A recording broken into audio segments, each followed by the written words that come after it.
मैं नमस्कार संजना यादव अपने यूट्यूब चैनल पे आप सबका स्वागत करती हूँ। दोस्तों एक मैं नाच गीत लेके आई हूँ। अच्छा लगे तो लाइक सब्सक्राइब शेयर कमेंट जरूर करिएगा दोस्तों। तो बने रहिएगा हमारे चैनल में।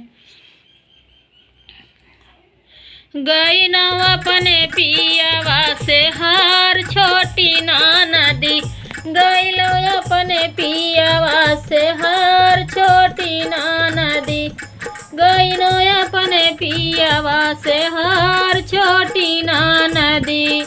खाए के मांगई पियावा पूड़िया पनीरिया, खाए के मांगई पियावा पूड़िया पनीरिया, ऊपर से चटनिया चार छोटी ना नदी, ऊपर से चटनिया चार छोटी ना नदी।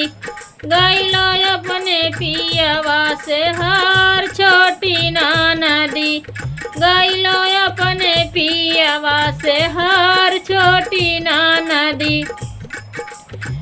घोटई के मांगई पियावा गंगा जल पानी, गंगा जल पानी, ऊपर से लोटवा गिलास छोटी ना नदी, ऊपर से लोटवा गिलास छोटी ना नदी। गईलो अपने पियावा से हार छोटी ना नदी, गईलो अपने पियावा से हार छोटी ना नदी।